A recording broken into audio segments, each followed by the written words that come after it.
नमस्कार।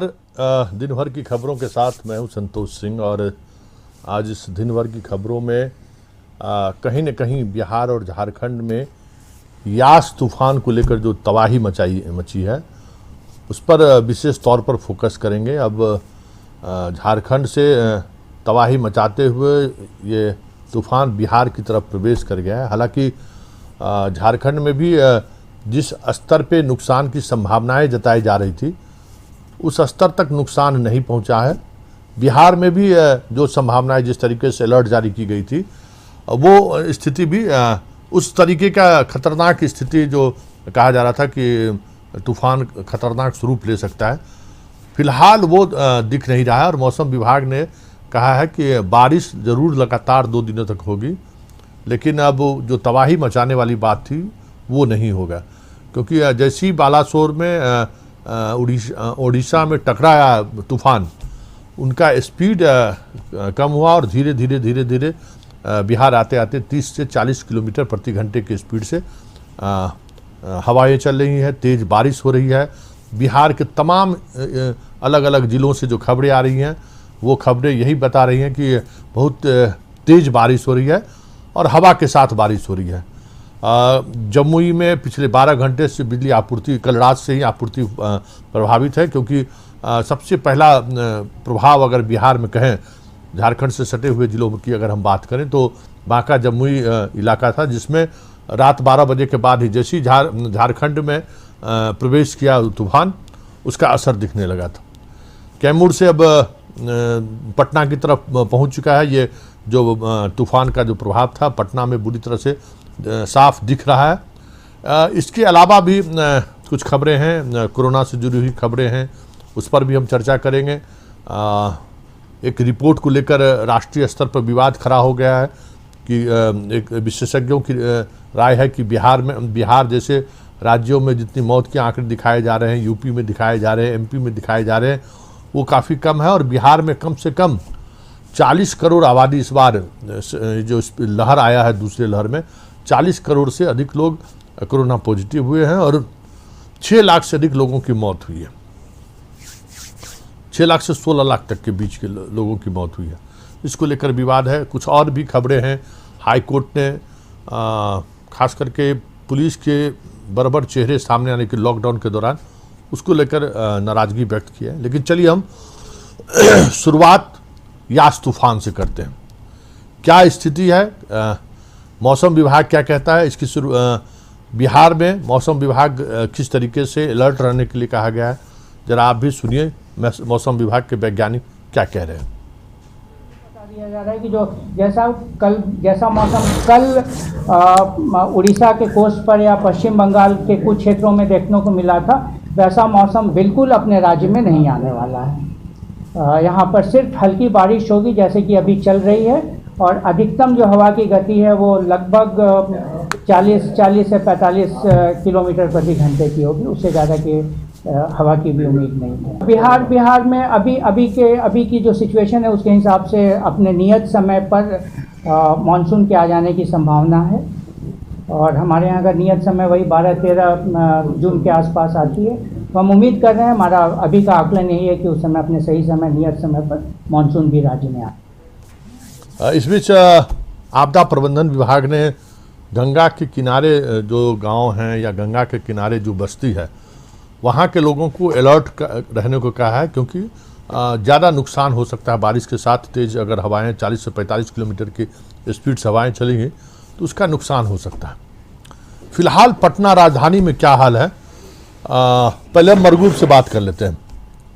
मरगूब, मौसम विभाग ने कहा है कि अब ज़्यादा पैनिक होने की ज़रूरत नहीं है। 40 से 45 किलोमीटर की स्पीड से हवाएं चलेंगी। जैसे बारिश हो रही है उसी तरीके से बारिश होगी। जो दक्षिणी राज्य हैं बिहार के, वहाँ भी कमोबेश यही स्थिति रहेगी। जो कहा जा रहा था कि शाम में कैमूर से पटना की तरफ जो तूफान है यास, वो पहुँच जाएंगे, एकदम निर्धारित समय पर वो पहुँच भी गया है। फिलहाल मौसम विभाग के साथ साथ आपदा प्रबंधन विभाग भी इस पूरे तूफान पर नज़र बनाए हुए हैं। क्या अपडेट है? तो जी जिस तरीके से आशंकाएं थी वो बिल्कुल अभी आप देखिए आधे घंटे पहले से अभी का जो मौसम है पटना का एकाएक देखिए पानी बरसात शुरू हो गई है, तेज बरसात। अगर दिन भर की बात करेंगे तो दिन भर जो बरसात की स्पीड थी वो बहुत कम थी, अभी पूरी तरह से बरसात शुरू हो गई है। एक सबसे महत्वपूर्ण जानकारी संतोष जी यह है कि मौसम विभाग ने अभी से ठीक लगभग 10 मिनट पहले एक अलर्ट जारी किया है। वो अलर्ट थोड़ा चिंताजनक है कि पूरे बिहार में 76% स्थानों पर अति भारी वर्षा होगी। ये थोड़ा चिंता करने वाली बात है। अभी अभी 15 मिनट पहले वो अलर्ट हमारे पास आया है और हमने बातचीत भी किया। उन्होंने कहा कि अभी जो हमें आधा घंटा पहले जो सैटेलाइट के उपकरण से जो एक नई चीज मिली है वो ये मिली है कि 76% स्थानों पर भारी से अति भारी बारिश होगी। इसका मतलब है 25% ही स्थान ऐसे रहेंगे जहां बारिश कम होगी। दूसरा, जो साउथ के तरफ से और जो नॉर्थ के तरफ से जो जिले अफेक्टेड होने थे, अब उस जिलों में पटना भी शामिल हो गया है। पटना में भारी बारिश होगी, इस बात की भी जानकारी मौसम विभाग ने अभी से 15 मिनट पहले जो अलर्ट हमें भेजा है उसमें उन्होंने कहा है। आपदा प्रबंधन विभाग के चूंकि उप मुख्यमंत्री रेणु देवी के पास है, हमने कल उनसे बातचीत किया था। उन्होंने पूरे मामले में निश्चित तौर पर कशिश न्यूज को एक्सक्लूसिव उन्होंने बाइट भी भेजा था और हमने बातचीत की। उन्होंने कहा कि हम लगातार डीएम के संपर्क में हैं, हम खुद आपदा मंत्री होने के नाते मुख्यमंत्री संपर्क में हैं। साउथ और नॉर्थ बिहार के डीएम को बिल्कुल अलर्ट रहने को कहा गया है। गंगा में आज सुबह जो हमने विजुअल भेजा संतोष जी, अब देख सकते हैं लहरें धीरे धीरे 12 बजे दिन में ही उठ रही थी। पूरा कह सकते हैं गंगा किनारे जो पेड़ था वो पेड़ पूरी तरह से हवा के झोंके से नीचे झुक रहा था और फिर भी वहां नाव का परिचालन चल रहा था। हालांकि इस बात की जानकारी जिला प्रशासन को हमने दे दिया है। उन्होंने तुरंत दानापुर के बीडीओ सीओ को भेजा है कि तत्काल सभी नाव को जब्त किया जाए और लोगों के खिलाफ कार्रवाई की जाए। तो संतोष जी, पैनिक वाली हालत नहीं है, लेकिन बरसात जिस तरीके से हो रही है ये 48 घंटे तक होगी, ये पैनिक चीज है। और निचले इलाकों में निश्चित तौर पर पानी भरेगा, लोगों को परेशानी होगी। और दावा तो पटना में यह है कि संप हाउस चल रहे हैं, नाली की उड़ाई की गई, लेकिन अगर हालात पहले वाले रहें और 48 घंटा अगर बारिश होती रही तो आपको याद है वो सीन जो पटना डूबा था इसमें भी यही हालत थी, यही बरसात था, यही हवा थी, हमें याद है कि और वो बारिश लगातार लगभग 48 घंटे तक हुई थी। हालात कितने गंभीर हुए थे कि एयरफोर्स के विमान को यहाँ कह सकते हैं कि ड्रॉपिंग करना पड़ा था। तो निश्चित तौर पर अब ये पटना के संप हाउस पर है, नाले उड़ाई पर है कि हालात क्या होते हैं, लेकिन कहीं ना कहीं पटना में असर दिखना शुरू हो गया है। इसका मतलब है। चलिए, बहुत बहुत धन्यवाद। और अब हम चलते हैं करिश्मा, जो इस वक्त बिहार और पटना में मौसम का क्या मिजाज है। सीधा लाइव तस्वीरें हम देखने को जा रहे हैं, करिश्मा के पास जा रहे हैं। करिश्मा इस वक्त मौजूद हैं। करिश्मा, क्या स्थिति है? मरगूब आलम ने बताया कि पटना की स्थिति अब धीरे धीरे बारिश का रफ्तार पटना में तेज हो जा रही है, हवाएं भी तेज हो रही है। कुछ मिनट पहले मौसम विभाग ने अलर्ट भी जारी किया है कि अब 75% हिस्सों में, बिहार के 75% हिस्सों में जो अलर्ट 12 बजे तक कुछ और कह रहे थे कि अब वो कह रहे हैं कि तेज बारिश होगी। और ऐसी स्थिति में पटना में फिलहाल क्या स्थिति है करिश्मा? तबाही मचा रही, उसके बाद ये बिहार में प्रवेश करने के साथ ही आप देख सकते हैं मेरे पीछे किस तरह से बिहार में ये राजधानी पटना की जो तस्वीरें हम आपको दिखा रहे हैं कि ये जो मेरे पीछे आप देख सकते हैं किस तरह से बारिशें हो रही है, तेज हवाएं चल रही है। हालांकि मौसम विभाग ने ये जरूर अलर्ट जारी किया है कि बिहार में 30 मई तक तूफान का असर देखने को मिलेगा और 26 जिलों को लेकर अलर्ट भी ये जारी किया है। लेकिन जिस तरह से आप पटना में देख रहे हैं कि वह बारिश हो रही है, तो लगातार अधिकांश बिहार के कई जिलों में अगर बात की जाए तो पटना, खगड़िया, पूर्णिया, मधेपुरा, दरभंगा, इस तरह की बिहार के कई जिलों में बारिश हो रही है। हालांकि मौसम विभाग का कहना है कि बिहार में मध्यम बारिश होगी, इससे नुकसान की आशंका नहीं है। लेकिन इस बीच बिहार में जो मध्यम वर्ग की बारिश होगी, तेज हवाएं चलेंगी, इसके साथ ही आंधी और तूफान गरज के साथ भी संभावना जताई गई। लेकिन जिस तरह से राज्य सरकार ने यह ऐलान भी किया है कि सभी जिले के जिलाधिकारी को एहतियातन उपाय करने का निर्देश भी दिया गया है। और इस बीच एसडीआरएफ, एनडीआरएफ की 22 टीमें को अलग अलग जिलों में भी तैनात किया गया है। और जिस तरह से मौसम विभाग ने अलर्ट किया है कि 40 से 45 किलोमीटर की रफ्तार से तेज हवाएं चलेंगी। हालांकि बारिश जैसे हो रही है वैसे बारिश होगी।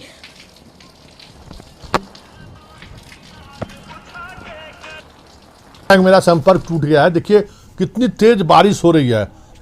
जो उम्मीद जताई जा रही थी कि पटना में स्थिति सामान्य रहेगी, लेकिन अभी हालात ये हैं। वहाँ साथ में कैमरामैन सुनील भी मौजूद हैं।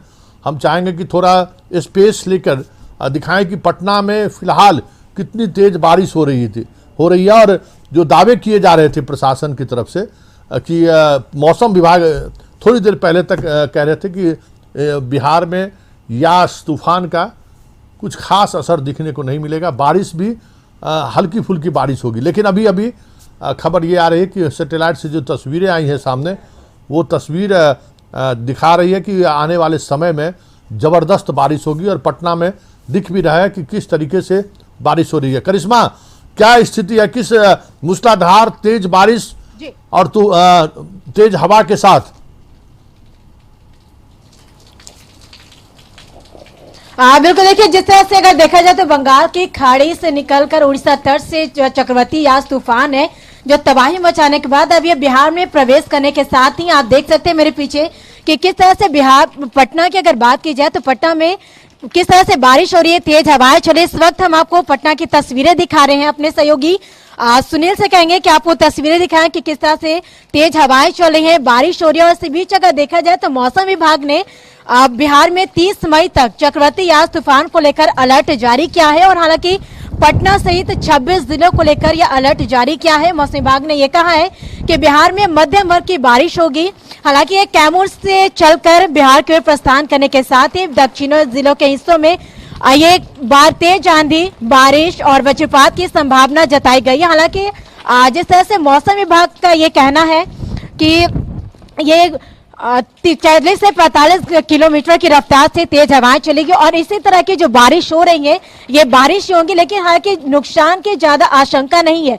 लेकिन इस बीच अगर देखा जाए तो जिस तरह से गंगा किनारे पे असर भी देखा बहुत जा बहुत रहा है। धन्यवाद। हमारे साथ करिश्मा जुड़ी हुई थी और पटना का मंजर आप देख रहे थे कि किस तरीके से तेज हवाओं के साथ तेज बारिश हो रही है। और पटना वासियों के लिए जब भी कभी इस तरीके की बारिश की सूचना मिलती है तो वो उनका दिल दहल जाता है और वो दिन याद आ जाते हैं जब बाढ़ से भी बुरी स्थिति पटना वासियों को झेलनी पड़ी थी। चलिए अब हम कैमूर चलते हैं और वहाँ से कैमूर से जो तूफान पटना पहुँचे, मतलब पूरे बिहार को अपने आगोश में ले लिया है। कैमूर रिपोर्टर से हम जानना चाहते हैं कि अभी फिलहाल कैमूर में क्या स्थिति है, पूरे जिले में क्या स्थिति है, कहीं से कोई अप्रिय घटना या तेज बारिश के साथ साथ हवाओं की क्या स्थिति है?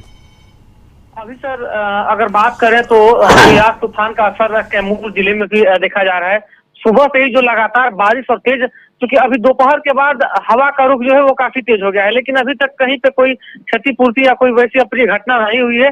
लेकिन जिला प्रशासन इसको लेकर लगातार लोगों से अपील और अलर्ट जारी किया है कि बेवजह लोग घरों से बाहर नहीं निकले।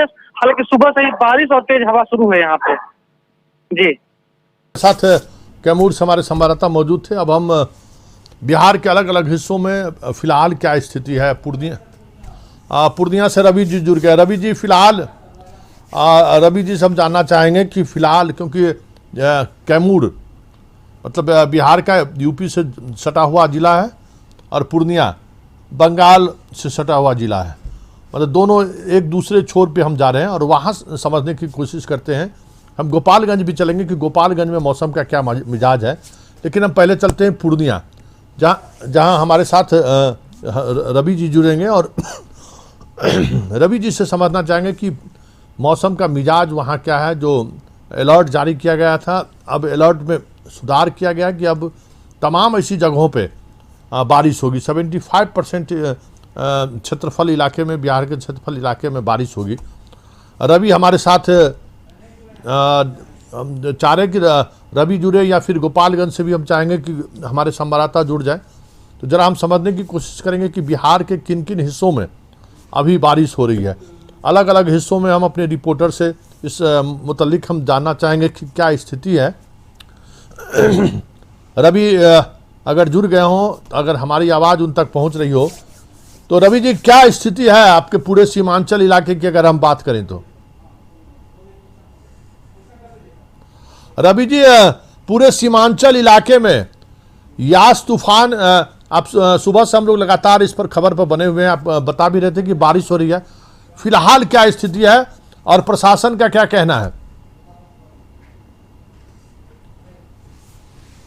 सॉरी, बारिश पहले छिटपुट हो रहा था, लेकिन 4 घंटे से कंटिन्यूअसली बारिश हो रही है। लेकिन एक बात राहत की जरूर है कि इस बार थंडरिंग नहीं हो पा रहा है।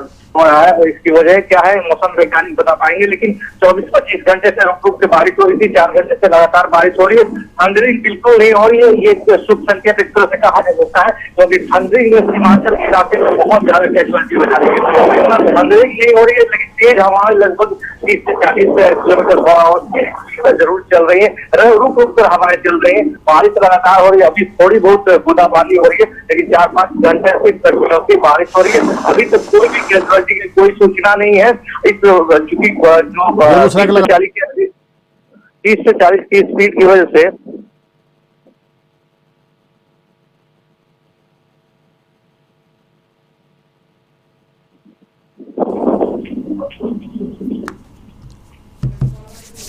चलिए अब हम गोपालगंज चलते हैं। आप कैमूर की स्थिति हमने आपको दिखाई, ठीक उसके दूसरे सीमा वहाँ पे चले और तीसरा सीमा गोपालगंज।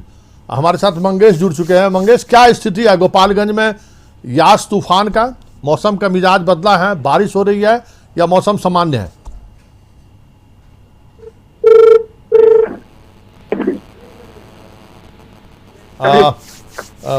गोपालगंज रिपोर्टर से संपर्क नहीं हो पा रहा है। एक पहले छोटा सा ब्रेक ले लीजिए। ब्रेक के बाद बिहार के अलग अलग हिस्सों में फिलहाल यास तूफान का क्या असर है उस पर हम अपने रिपोर्टर से चर्चा करेंगे, लेकिन पहले एक छोटा सा ब्रेक ले लेते हैं। ब्रेक के बाद एक बार फिर से स्वागत है और हम बात कर रहे थे यास तूफान का बिहार पे क्या असर पड़ा।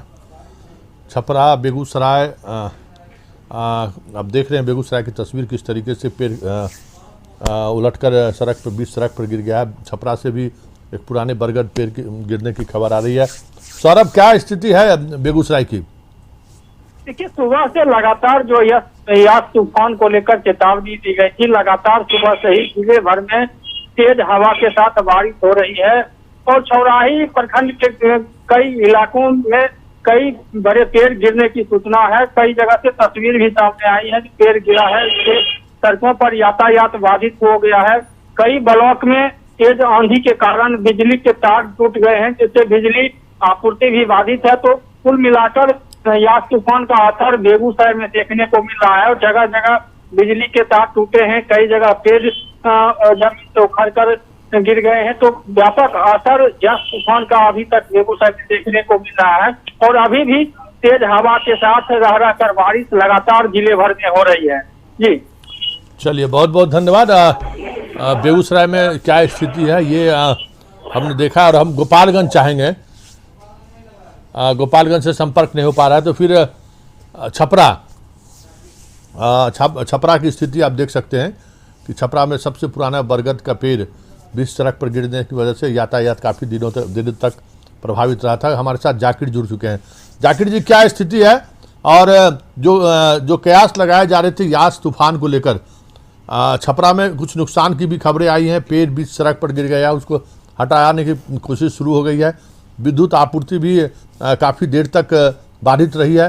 फिलहाल आपके जिले में यास तूफान का क्या असर है? अगर यास तूफान की स्थिति को देखा जाए तो हवाएं चल रही हैं। हाँ, हवाओं में उतना वेग नहीं है, लेकिन पूरा जो सारण जिला है वो बादलों से ढका हुआ है, अंधेरे का माहौल बना हुआ है और रुक रुक के बारिश हो रही है यहाँ पे, जिससे जनजीवन पर बहुत इसका खासा असर पड़ा है। वहीं अगर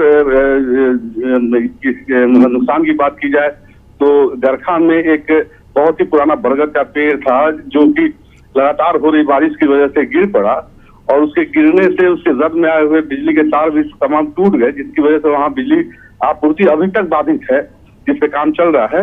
हालांकि पेड़ को वहां के स्थानीय प्रशासन ने हटवा दिया है कटवा कर और आवागमन चालू हो गया है, लेकिन लगातार हो रही बारिश की वजह से तमाम लोग जो हैं, वैसे भी कोरोना गाइडलाइन को देखते हुए लोग घरों में ही थे, लेकिन जो इक्का दुक्का लोग नजर आते थे वो भी अभी सड़क पे नजर नहीं आ रहे हैं। जी, हम चलते हैं झारखंड।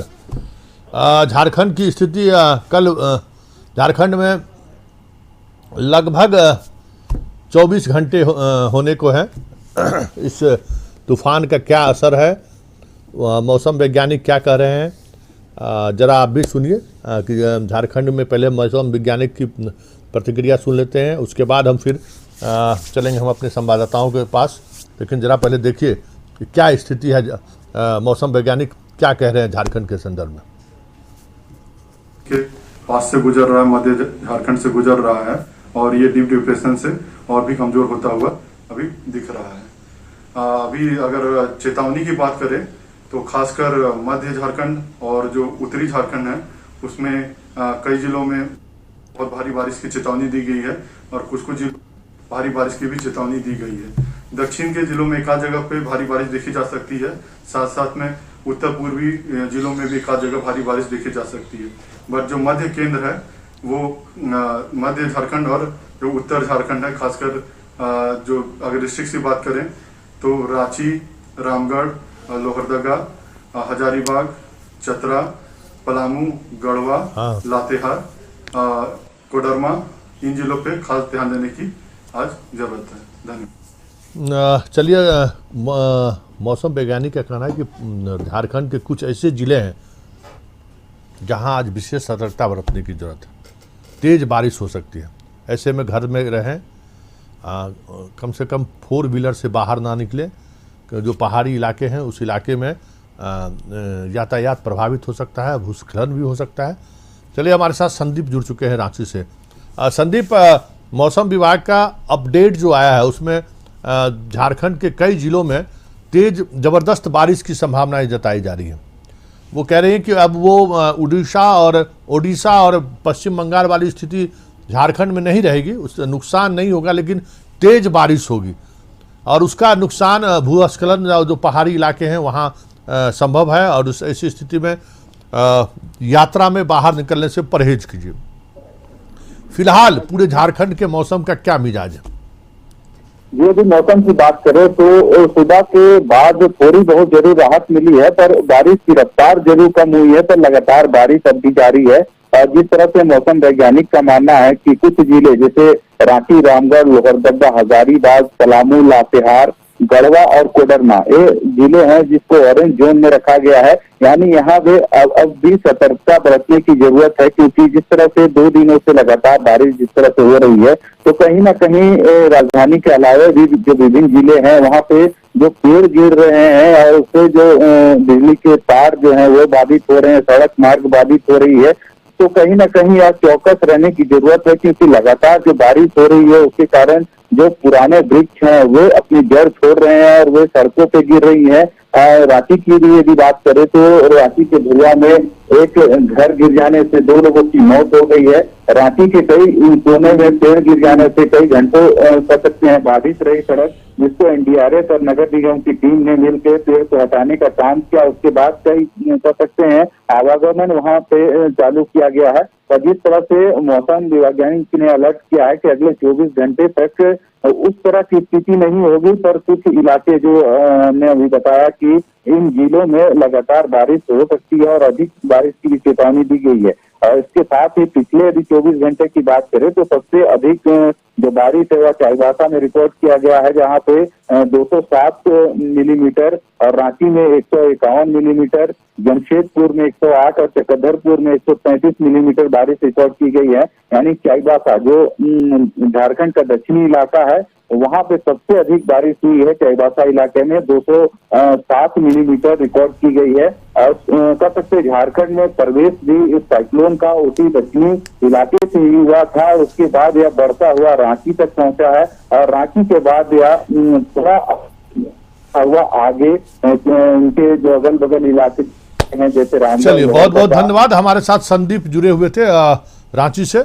अब फिलहाल एक छोटा सा ब्रेक ले लेते हैं। ब्रेक के बाद झारखंड के अलग अलग हिस्सों में क्या स्थिति है, क्योंकि अब झारखंड से तूफान बिहार में प्रवेश कर चुका है। बिहार के कई हिस्से में लगातार पिछले 2-3 घंटे से ज़बरदस्त बारिश हो रही है। क्या मौसम का मिजाज है झारखंड का, समझने के लिए हम अपने संवाददाताओं के पास जाएंगे, लेकिन पहले एक छोटा ब्रेक के बाद एक बार फिर से स्वागत है। हम बात कर रहे हैं यास तूफान के असर का। अब हम सीधे चलते हैं झारखंड के अलग अलग जिलों में क्या स्थिति है। खास करके बारिश की वजह से कई इलाकों में बाढ़ की स्थिति उत्पन्न हो गई। ये तस्वीर आप जमशेदपुर की देख रहे हैं। नदी में खतरे के निशान से ऊपर बहने लगी है।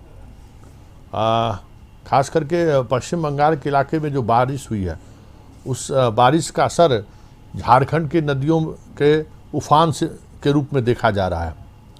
ये अब नदी की स्थिति देख रही हैं। मसान जोन का जो इलाका है, मैथन डैम का इलाका है, पतरातू डैम का इलाका है, उन तमाम जगहों पर अलर्ट की स्थिति है। डैम पर खतरा मंडराने लगा है। इतनी बारिश हो रही है। झुमरी तलैया का जो डैम है उसमें जलस्तर में अचानक वृद्धि हुई है। मतलब चारों ओर से कई जगह से, चाईबासा से तो खबर अगर हम बात करें तो चाईबासा में तो पूरे इलाके में, शहरी इलाके में पानी घुस गया और सड़कों के ऊपर से पानी चल रहा है। ये स्थिति चाईबासा का है। सरंडा के जंगल की अगर बात करें तो सरंडा के जंगल में भी इसी तरह से खबरें आ रही है कि काफ़ी बड़ी संख्या में, आप देख लीजिए चाईबासा के शहरों की क्या स्थिति है। सड़क पे पूरे गांव आप तस्वीर देख रहे हैं किस तरीके से घरों में पानी घुस गया। हमारे साथ चाईबासा संवाददाता जुड़ गया है। ये जो स्थिति अभी दिख रही है आपके यहाँ कि शहर में पानी प्रवेश कर गया है, ये बारिश से पानी है या फिर किसी बरसाती नदी के वजह से शहर में इस तरीके का पानी का फैलाव हुआ है? और इसके अलावा फिलहाल अभी क्या स्थिति है चाईबासा की? जी संतोष सर, जैसा कि हम सभी जानते हैं कि यास तूफान जो बंगाल की खाड़ी से उठा था और उड़ीसा के तटवर्ती क्षेत्र से आया था, तो उसका पूरा प्रभाव पश्चिम सिंहभूम जिले पे पड़ता है। तो 2 दिन से जो लगातार बारिश हो रही है, उस वजह से नदियों का जलस्तर भी बढ़ गया था। जो पहाड़ी नदियां हैं और जो आसपास की नदियां हैं, उसमें जलस्तर बढ़ने से शहरी क्षेत्र में भी पानी पहुंच गया। और आज की स्थिति ऐसी रही कि जो लोग जहाँ रहते हैं, जो मोहल्ला कहा जाता है नदी के किनारे का, वहां पर पानी घरों में भर गया। और यहाँ तक कि जो कोल्हान रेंज के डीआईजी हैं, उनके आवास के पास भी कमर के बराबर पानी आ गया था। हालांकि ड्रेनेज सिस्टम भी उतना सही नहीं है यहाँ का, जिस वजह से पानी की निकासी हो सके, जिसको लेकर आज इतना पानी के लेकर त्राही त्राही हो रहा था। बारिश बंद है या अभी भी बारिश हो रही है? जी सर, बारिश अभी भी लगातार चल रही है और ये कल दोपहर तक आने का अनुमान है कि कल दोपहर तक बारिश होगी। और उसको लेकर जिला प्रशासन और पुलिस प्रशासन पूरी तरह से सजग है ताकि उन लोगों को सुरक्षित रख सके। चलिए, बहुत बहुत धन्यवाद। ये पहाड़ी नदियां हैं जो अब शहर में प्रवेश कर चुकी है और डीआईजी का आवास आप देख रहे थे कि किस तरीके से आवास में 5 फीट से अधिक पानी घुस गया है। अब चलिए सीधे चलते हैं जमशेदपुर, कोल्हान की हृदय स्थली कह सकते हैं। और जमशेदपुर से हम समझना चाहते हैं मनोज जी से कि पूरे कोल्हान में फिलहाल क्या स्थिति है, क्योंकि अब तो बिहार में प्रवेश कर चुका है, लेकिन पहला दबाव कोल्हान को ही झेलना पड़ा था यास तूफान का, जब उड़ीसा और बंगाल से जब प्रवेश किया आपके इलाके में। कितनी तबाही हुई है, पहला सवाल, और इस वक्त क्या स्थिति है? देखिए, सबसे पहले तबाही की बात करें तो करोड़ों रुपए का आकलन अब तक आपदा प्रबंधन विभाग ने कह दिया है सिर्फ जमशेदपुर, चाईबासा और कोल्हान के इलाकों में। सबसे ज़्यादा शहर से सटे हुए जो इलाके हैं, जो ग्रामीण क्षेत्र में बहुत ज़्यादा तबाही मचाया है इस तूफान ने। और जो स्थिति है, अभी भी बारिश रुक रुक के हो रही है। मेरे पीछे का जो दृश्य है वो साफ तौर पे, हालांकि हम हाईवे से सटे हुए इलाके हैं, कुछ ग्रामीण क्षेत्रों को हम ये चाहते थे कि थोड़ा टच करें, कुछ लोगों से बात करें, लेकिन बारिश लगातार हो रही है जिसके कारण लोग जो है वो अपने अपने घरों में हैं। लेकिन NH 33 पर जो गाड़ियों की रफ्तार है अभी भी जस के तस चल रही है। दूसरे राज्य यानी उड़ीसा जाने वाले लोग हैं, पश्चिम बंगाल जाने वाले लोग हैं, बिहार जाने वाले लोग हैं, या जो ज़्यादातर जो ट्रक हैं और छोटी गाड़ियाँ वो चल रही हैं। लेकिन हालात जो है वो पहले से और जो है धीरे धीरे और ख़राब होता जा रहा है, क्योंकि हवा का रफ्तार जो है वो बढ़ता जा रहा है और साथ साथ बारिश जो है वो थमने का नाम नहीं ले रहा है, जिसके कारण शहर की 2 नदियाँ सोनडेखा और खरखाई वो उफान पे है। 11 मीटर, अभी कुछ देर पहले 5 मीटर ब्रॉडकास्टिंग हुआ था, लेकिन अब 11 मीटर, यानी आसपास के इलाका जो है वो अब जलमग्न हो सकता है। रात जो है, आज का रात काफ़ी भयावह रात हो सकती है जमशेदपुर, सरायकेला और चाईबासा के लोगों के लिए। चाईबासा में पानी प्रवेश कर चुका है। अब सरायकेला और साथ साथ जमशेदपुर और बहरागोड़ा का जो इलाका है, जब पश्चिम बंगाल का सटा हुआ इलाका, इसके लिए काफ़ी आज की रात जो है वो काफ़ी भयावह होगी, क्योंकि NDRF की टीम को बुलाया गया है पटना से, बिहार के पटना से NDRF की टीम को लाया गया है। रांची में जो टीम थी उसको भी लगा दिया गया है ताकि आपदा से कैसे निपटा जा सके। तो एक तूफान, दूसरा ये बारिश, और बारिश के बाद जो नदी जो है वो खतरे के निशान से ऊपर, जो डैम है वो भी खतरे के निशान से ऊपर। चांडिल डैम से ये भी खबर आ रही है कि चांडिल डैम के जो बांध है उसमें दरार पड़ गई है। तो कहीं ना कहीं ये आसपास के लोगों के लिए ये बड़ा खतरा का समय है और लोगों को सतर्क रहने की जरूरत है जी। और जो चाईबासा की जो तस्वीर हम लोगों ने देखी है कि शहर में पानी प्रवेश कर गया है, नदियों का क्या स्थिति है? आपके इलाके में कई डैम भी हैं, नदियों का क्या स्थिति है फिलहाल? जो खतरे के निशान से ऊपर बह रही हैं, उड़ीसा और बंगाल में अभी भी बारिश की खबरें हैं, आपके यहाँ भी लगातार बारिश है। जल संसाधन विभाग या जिला प्रशासन नदियों की इस उफान को लेकर किस तरह के अलर्ट जारी कर रहे हैं? देखिए, जिला प्रशासन ने पहले ही आगाह कर दिया था कि जैसे तूफान आना था तो समुद्र नहीं था लेकिन नदी था। ये प्रशासन को अंदेशा था और आपदा प्रबंधन विभाग को कि जब बारिश होगी तो नदी में जो है वो पानी बहुत ज़्यादा होगा और खतरे के निशान से ऊपर आ सकता है। तो वही हुआ कि पानी खतरे के निशान से लेकिन माल का नुकसान हो लेकिन हम जान बच जाए, तो आपदा प्रबंधन विभाग और साथ साथ जिला प्रशासन लगातार ऊंचे स्थान पर लोगों को लेकर जा रही है। वहीं दूसरी तरफ अगर हम बात करें तो दूसरी तरफ का जो इलाका है, जैसे चाईबासा की बात करें तो लगातार बारिश के कारण जो सारी नदी है वो जो है वो उसका पानी शहर में प्रवेश कर गया है। जमशेदपुर के मानगो का इलाका है, इसके बाद आदितपुर का इलाका है और वो जुगसलाई का इलाका है। इस इलाकों में लगातार बारिश के कारण जो घरों में पानी प्रवेश कर चुका है। मांगेरा में 50 से ऐसा घर है जो लोगों का घर डूब चुका है, वो लोग ऊंचे स्थान से उन लोगों को प्रशासन ने शिफ्ट कर दिया है। ठीक, चलिए, बहुत बहुत धन्यवाद। हमारे साथ मनोज जी जुड़े हुए थे और अब हम चलते हैं धनबाद, कोयलांचल के इलाके में फिलहाल क्या स्थिति है। कन्हैया हमारे साथ जुड़े हुए। कन्हैया, फिलहाल वहाँ पे क्या स्थिति है? बारिश और बंद है या फिर बारिश उसी तरीके से हो रही है? और आपके आसपास कई डैम हैं, कई कोयला खादान हैं जिस पर इस तरह के जब साइक्लोन का प्रभाव रहता है तो अलर्ट जारी कर दिया जाता है। क्या स्थिति है फिलहाल? चूंकि 48 घंटों से यहाँ लगातार बारिश हो रही है और उसी तरह से तेजी में जो है हवाएं जो है 50 और 60 किलोमीटर प्रति घंटे के स्पीड पे चल रही है हवाएं। लेकिन जो आपदा प्रबंधन और जिला प्रशासन की मुस्तैदी से कह सकते हैं कि किसी तरह की अभी तक कोई अप्रिय सूचना यहाँ पे नहीं मिली है।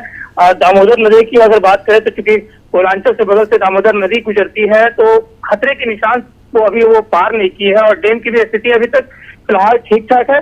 लेकिन अगर झरिया में बात करें क्योंकि आग लगा हुआ क्षेत्र है और इस वजह से क्योंकि बार बार भूधसान वहां होता है, इसको लेकर जो है बीसीसीएल प्रबंधन ने त्वरित कार्रवाई करके जो लोग हैं वहां पे उन लोगों को वहां से निकालकर अन्यंत्र स्थानांतरित कर दिया था 2 दिन पहले ही। तो इसलिए अभी तक किसी तरह की उस तरह की घटनाएं अभी धनबाद में देखने को नहीं मिली है जी। चलिए, बहुत बहुत धन्यवाद। हमारे साथ धनबाद से कन्हैया जुड़े हुए थे। अब इससे बाहर भी कई खबरें हैं इस तूफानी के यास के तूफान के अलावा, लेकिन हम पहले एक छोटा सा ब्रेक लेंगे और ब्रेक के बाद हम आपको अन्य खबरें बिहार और झारखंड से जुड़ी हुई खबरें हैं उन खबरों पर भी चर्चा करेंगे। लेकिन पहले एक छोटा सा ब्रेक ले लेते हैं। ब्रेक के बाद एक बार फिर से आप सबों का स्वागत है और अब बात हम कोरोना की करते हैं। हालांकि तूफान की वजह से कोरोना पर भी असर दिखने को मिला है। जो इस बीमारी से जुड़े हुए जो साइंटिस्ट रहे हैं उनका भी कहना था कि एयर में भी जो बूम हुआ है बारिश और होने की स्थिति में उसमें सकारात्मक प्रभाव पड़ सकता है।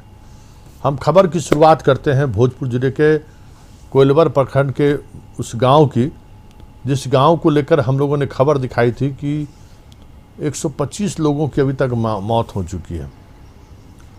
उस गांव की स्थिति यह है कि हर कोई भी ऐसा घर नहीं बचा हुआ है जिस घर में लोगों की मौत नहीं हुई हो। एक साथ 4-4 अर्थियां निकली हैं। शुरुआती दौर में प्रशासन इस खबर को झुठलाती रही, लेकिन जब हम लोग लाइव खबरें दिखानी शुरू कर दी तो फिर प्रशासन ने भी माना कि हाँ 28 लोगों की मौत हुई है और हर परिवार में कोई न कोई संक्रमित जरूर है। इस खबर के दिखाने के बाद एक बड़ा बदलाव हुआ है। डॉक्टरों की एक पूरी टीम गांव पहुंची है और गांव पहुंचकर लोगों का ट्रीटमेंट कर रहा है, जिन्हें संक्रमण उनका टेस्ट हो रहा है और वैक्सीनेशन का भी काम उन लोगों ने शुरू कर दिया है। चलिए, हमारे साथ आरा संवाददाता चंदन मौजूद हैं। चंदन, क्या खबर का असर हुआ है? बिल्कुल, देखिए जिस तरह से कथित मिट पर कुल्हड़िया गांव की खबर लोगों ने प्रमुखता से दिखाई थी और उसके बाद से जिला प्रशासन जगह था। एक तरह से कहे तो भोजपुर जिले का जो कुल्हड़िया गांव है वो आरा सासार ये हरा जो मुख्य मार्ग है उससे सटा हुआ है। साथ ही जो रेलखंड भी है मुगल सराय पटना उससे सटा हुआ यह गांव है। तकरीबन 5,000 की आबादी वाला यह गांव कोलवर प्रखंड मुख्यालय से भी 2 किलोमीटर की दूरी पर स्थित है। और जिस तरह से कोरोना का कहर यहाँ बरपा इस गांव में और तकरीबन 125 से ज्यादा लोगों की मौत हुई थी और इसको लेकर के पूरे गांव में कोहराम मचा हुआ था। कोई जाने की हिम्मत नहीं कर रहा था, लेकिन जब हम लोगों ने ग्राउंड रिपोर्टिंग की और इस खबर सिक्स न्यूज ने प्रमुखता से दिखाया, सब शासन प्रशासन के मिलकर और आनंद फानन में जिला प्रशासन ने 28 की मौत की पुष्टि की। लेकिन गांव वाले साफ तौर पर ये कहते हुए नजर आए कि इस तरह से आज तक इस गांव में अनहोनी नहीं हुई थी। जब इतने संख्या में 1 महीने के अंदर, सबसे जो बड़ी बात है वो 1 महीने के अंदर इतने लोगों का मरना कहीं ना कहीं से स्वास्थ्य व्यवस्था के ऊपर जिला प्रशासन की नाकामी को दर्शाता है, उस पर सवाल उठाता है। और लगातार उसके बाद अब आनंद फानन में जिस तरह से खबरें बनी और उससे लेकर के पूरे बिहार में कोरोना का यह हॉटस्पॉट बन गया था कुल्हड़िया गांव। और लगातार हर रोज हर एक घर से कहीं ना कहीं एक लोगों की मौत होती थी। हालांकि अगर स्थानीय लोगों की बात करें, मुखिया की बात करें, तो सभी लोगों ने दबी जुबान से स्पष्ट तौर पर यह कहा कि यहाँ इस गांव में अभी तक कोरोना का जांच नहीं हो पाया था। हालांकि जो लक्षण थे, जो सिम्टम थे, वो कहीं ना कहीं से कोरोना से मेल खा रहे थे। और जिनकी मृत्यु हुई है उन लोगों में सर्दी, बुखार और खांसी की लगातार शिकायत थी। उसके बाद भी प्रशासन ने कोई सुध नहीं ली। खबर चलाए जाने के बाद प्रशासन जगी और आनंद फानन में वहां मेडिकल टीम भेजा गया। गांव में सभी लोगों का टीकाकरण शुरू किया गया है, साथ ही सभी लोगों की जांच की जा रही है। लेकिन अब तो काफी देर हो चुकी थी और इसको लेकर के ग्रामीण लगातार जिला प्रशासन पर सवाल उठा रहे थे। और उनका कहना है कि अभी तक हम लोग जैसे गांव में लगातार मौतें हो रही थी, लगातार सूचना दी जा रही थी जिला प्रशासन को, लेकिन सभी लोगों ने अनदेखा कर दिया था। लेकिन अब धीरे धीरे कुल्हड़िया में स्थिति सामान्य होने लगी है। लोग जो है वो बता रहे हैं कि इधर तकरीबन 3-4 दिनों के अंदर मौत इस गांव में नहीं हुई है, जिससे लोगों को सुकून मिल रहा है। लोग अब शांत हैं। हालांकि एक एक घर से 4-4 लोगों की एक सप्ताह के अंदर मरने की खबर। चलिए, बहुत बहुत धन्यवाद। हमारे साथ चंदन गया से मौजूद थे और बता रहे थे कि अब स्थिति में कुल्हड़िया गांव की स्थिति में सुधार हुई। हम लोग लगातार इस खबर पर बने हुए थे। शुरुआती दौर में प्रशासन और सरकार इस खबर को झुठलाने में लगी रही, लेकिन जैसे जैसे हम ग्राउंड रिपोर्टिंग करते चले गए, सरकार ने आखिर नींद खुली और जो चीज़ को छुपाना चाह रही थी वो चीज़ें बाहर आई। और उसके बाद आज गांव में वैक्सीनेशन का काम चल रहा है, लोगों की जांच हो रही है, डॉक्टर की टीम वहां मौजूद है। चलिए अब हम दूसरी खबर की बात करते हैं। बात हम गोपालगंज की करते हैं और स्वास्थ्य व्यवस्था की बात करते हैं कि किस तरीके से पूरे बिहार में अब क्योंकि ये लहर गांव की तरफ जा रहा है, तो गांव में सब सेंटर पहले से बना हुआ है, किस स्थिति में है जरा आप भी देखिए कि क्या है, किस स्थिति में वहाँ पे है। सुविधाओं को लेकर बड़ी बड़ी बातें किए जा रहे हैं। बिल्डिंग तैयार बन गया, रंग रेगुन भी देखिए, हर वर्ष उसके लिए टेंडर भी होता है, कमाई भी होती है लोगों की, सब कुछ ठीक है, लेकिन न डॉक्टर है न कर्मचारी है। क्या कहते हैं लोग, जरा सुनिए आप, उसके बाद हम अपने गोपालगंज संवाददाता के साथ पास चलेंगे। बंद पड़ा है, यहाँ पर कोई डॉक्टर कोई भी नहीं आता है। हम लोग को कुछ भी होता है तो हम लोग हथुआ जाते हैं हॉस्पिटल में इलाज कराने के लिए, कुछ भी होता है। यहाँ पे बहुत दिन से कोई आ ही नहीं रहा है, ना कोई डॉक्टर आ रहा है, ना ही कोई नर्स आ रही है। आप देख सकते हैं बहुत लोग आते हैं यहाँ पे, लेकिन दरवाजा बंद है, फिर लौट। चलिए हम अपने गोपालगंज संवाददाता से इन चीज़ों को समझने की कोशिश करते हैं कि हालांकि बिहार के समस्तीपुर से अलग अलग हिस्से से भी इस तरह की खबरें आई हैं। जब बात ग्रामीण चिकित्सा की हुई तो फिर वहाँ बिल्डिंग जरूर बन गई है। इस सरकार का ये कैरेक्टर है कि भवन बनाने का जैसे ही कहीं कोई स्कीम आए तो उसमें जो तेज़ी आती है आप उसका अंदाज़ा नहीं कर सकते। पूरे बिहार में पंचायती राज व्यवस्था के तहत पंचायत सरकार भवन में अधिकांश पंचायतों में बनकर तैयार है, लेकिन जो बेसिक इंफ्रास्ट्रक्चर होना चाहिए था, कई बार हम लोगों ने जब खबर दिखाई तो मुहैया कराया गया। इतना ही नहीं, हाई स्कूल 10+2 बना दिया गया, सैकड़ों विद्यालय बना दिया गया बिहार में, लेकिन कहीं टीचर नहीं है। 2 साल से ताले बंद है, चरवाहा उसमें रह रहा है, धीरे धीरे चोर ग्रिल खोल के ले जा रहे हैं। ये प्रवृत्ति है बिहार में डेवलपमेंट का। चलिए अब हम अपने गोपालगंज संवाददाता से बात करते हैं। अब क्या वजह है ताला लटकी हुई? अब सिविल सर्जन और बाकी अधिकारी क्या कहते हैं इसको लेकर? जी मैं बता दूं, गोपालगंज में स्वास्थ्य सुविधा को लेकर बेहतर रोज नए कार्य किए जा रहा है, लेकिन लगातार जरूरत पड़ने पर ठोस कदम उठाया जा रहा है। ताजा मामला अतुआ थाना क्षेत्र के मोटिहानी माधो की एक उप स्वास्थ्य केंद्र है, जहां वर्षों से ताला लटका हुआ है। ना कोई वहाँ नर्स है, ना कोई डॉक्टर है। खासकर देखा जा रहा है कि कोरोना की लहर अब गाँव की तरफ बढ़ते जा रहा है, लेकिन वहाँ पे ना कोई नर्स है देखने वाला, ना कोई डॉक्टर है। जब मैंने ग्रामीणों से बात की, ग्रामीणों ने कहा कि कई दिनों से यहाँ पे ना कोई डॉक्टर आते हैं, ना कोई नर्स आते हैं, और काफी हम लोग बीमार होते हैं तो यहाँ से कई किलोमीटर दूर हम लोग हथुआ मंडल में जाते हैं, वहाँ इलाज कराते हैं, तब घर आते हैं। काफी परेशानियां होती है जी। चलिए बहुत बहुत धन्यवाद। परेशानी हो रही है और बिल्डिंग बन के तैयार है। कहीं तो बिल्डिंग खत्म हो गया। वो गौशाला में एक जगह से खबर आई कि किराया वसूल रहे हैं गांव के लोग, वहाँ पे एक दूसरे डिपार्टमेंट के लोग किराए पर वहाँ रह रहे हैं। ये स्थिति है बिहार में अतिरिक्त प्राथमिक स्वास्थ्य केंद्र का। ठीक है, डॉक्टर नहीं है, लेकिन आप जब ग्रामीण चिकित्सकों को ट्रेंड कर रहे हैं, लगभग 27,000 ग्रामीण चिकित्सक हैं जिनका आप इस्तेमाल अब कोरोना के इलाज में गांव-गांव में कर रहे हैं। एएनएम आपके पास है हर पंचायत में। तो ऐसी स्थिति में जो अतिरिक्त प्राथमिक स्वास्थ्य केंद्र है वो बेहतर तरीके से ग्रामीण चिकित्सक के सहारे भी चलाया जा सकता है। आपके पास आयुर्वेदिक, यूनानी, कई तरह के डॉक्टरों की, आपके होम्योपैथिक डॉक्टर की नियुक्ति की है, उनके सहारे भी आप चला सकते हैं। कई विकल्प आपके सामने हैं। जो आपका ट्रेनिंग प्रोग्राम है एएनएम का, नर्स का, उसके सहारे चलाई जा सकती है। तो ये एक समझदारी डेवलप करने की ज़रूरत है कि आप कोई ज़रूरी नहीं है कि हर प्राथमिक स्वास्थ्य केंद्रों पर, अतिरिक्त प्राथमिक स्वास्थ्य केंद्रों पर MBBS डॉक्टर ही रहे। बहुत कुछ अनुभव से सीखने वाली नर्स हो सकता है कि MBBS डॉक्टर से बेहतर इलाज कर सके।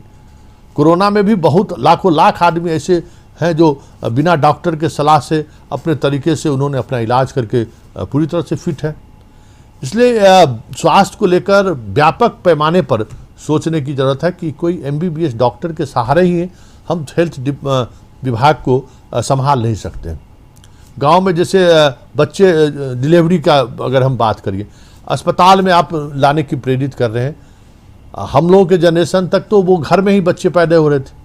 और सैम पित्रोदा जो इस देश के सबसे बड़े IT विशेषज्ञ हैं, उनका कहना था कि हमारा जो ग्रामीण नुस्खा है स्वास्थ्य को लेकर, उसको एक नए तरीके से सोचने और समझने की जरूरत है और उस नुस्खे को जारी रखने की जरूरत है। हम सिर्फ मेडिसिन पर ही आधारित रहें, ये समाधान नहीं है। रामदेव के बयान पर मतभेद और उनके बयान के तरीके पर आपत्ति जताई जा सकती है, लेकिन देश में स्वास्थ्य को लेकर और बहुत सारी प्राचीन परंपराएं चली आ रहे हैं, दवाएं चली आ रहे हैं, जिसके सहारे लाखों लाखों करोड़ों लोगों का इलाज हो रहा है। डॉक्टर के पास लोग नहीं जा रहे हैं। अभी भी भारत जैसे देश में बहुत कम परसेंट लोग डॉक्टर के पास जा रहे हैं। अधिकांश लोग जो खतरनाक बीमारी भी है तो जो ग्रामीण नुस्खे हैं उस नुस्खे के सहारे वो ट्रीटमेंट कर रहे हैं। चलिए अब हम भागलपुर चलते हैं और वहाँ लॉकडाउन को प्रभावी रूप से लागू करने के लिए वहाँ की महिला SP खुद ड्रेस बदल कर निकलती है। और उसके बाद क्या होता है वहाँ जरा आप देखिए कि SP जब खुद सड़कों पर निकले और वो भी सिविल में, तो क्या हुआ जरा आप भी देखिए किस तरीके से लॉकडाउन को प्रभावी तरीके से लागू करने के लिए उन्होंने क्या क्या कोशिश किया, जरा आप भी देखिए। और एक वक्त ऐसा भी आया कि उनको अपना पिस्टल निकालना पड़ा। वहाँ के ASP हैं वो।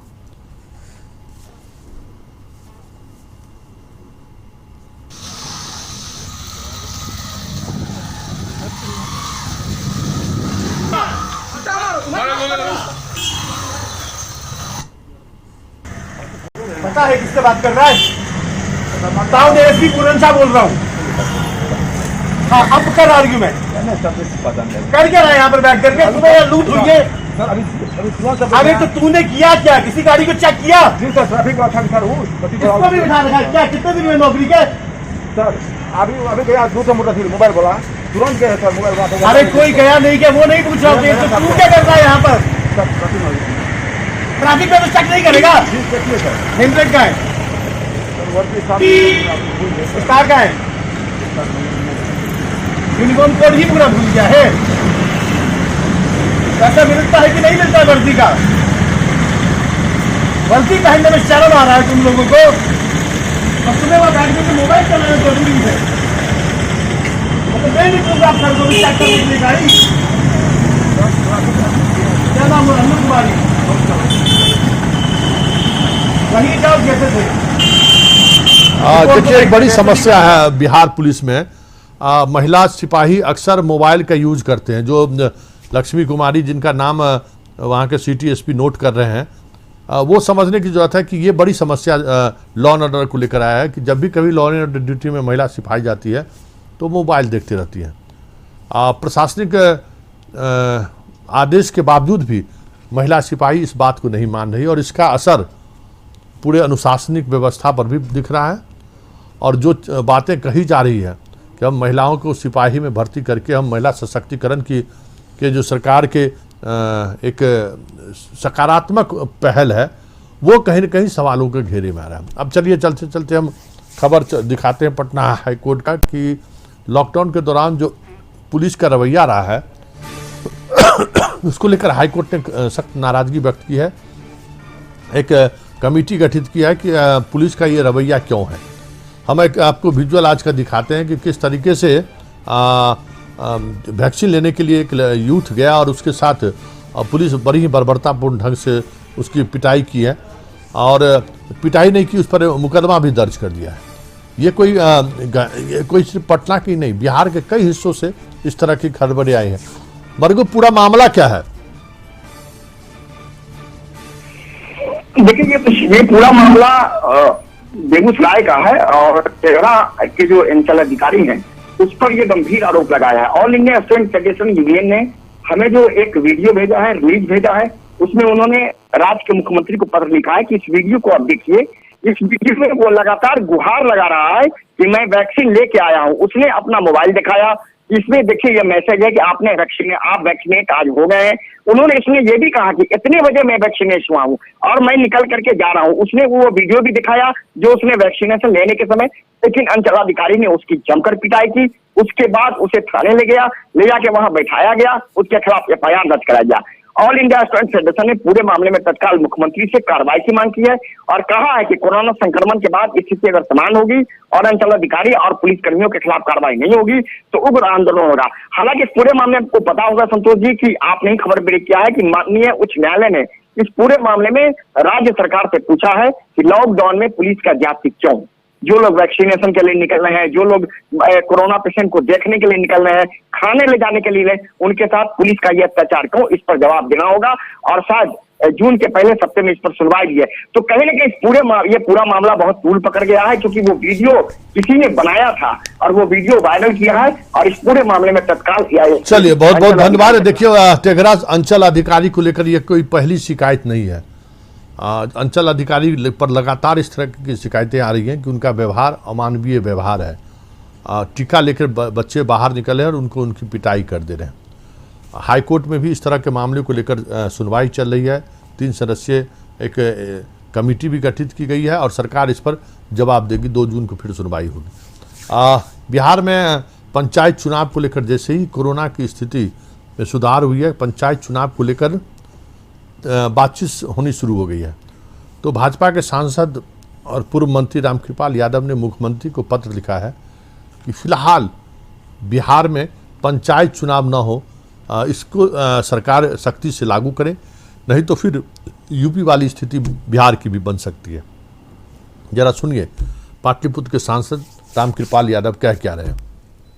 संघ का एक अनुरोध पत्र हमें मिला, उसी के आशय में एक माननीय मुख्यमंत्री जी को मैंने पत्र लिखा है कि पंचायती राज व्यवस्था के अंतर्गत जो चुने हुए प्रतिनिधियों का अधिकार है चूँकि समय पर चुनाव नहीं होने की संभावना है तो उनकी शक्तियाँ खत्म हो जाएगी और अधिकारियों को शक्ति मिल जाएगी और जनप्रतिनिधियों के पास अगर अधिकार रहे तो ज़्यादा अच्छा होगा, वो ज़्यादा अच्छे ढंग से देख पाएंगे।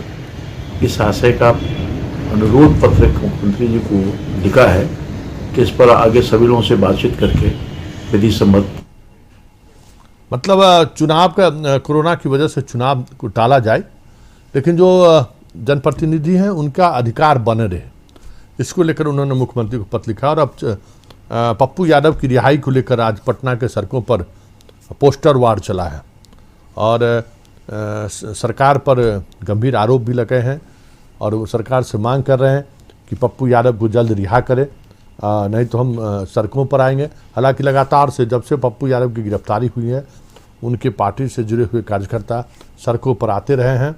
अब पोस्टर वार की शुरुआत हुई है और पोस्टर वार के सहारे नीतीश सरकार को घेरने की कोशिश जाप के कार्यकर्ता कर रहे हैं। चलिए अब इस दिन भर की खबरों की खास बुलेटिन को यहीं समाप्त करते हैं। कल हमारी फिर मुलाकात होगी। फिलहाल हमें इजाज़त दीजिए। नमस्कार।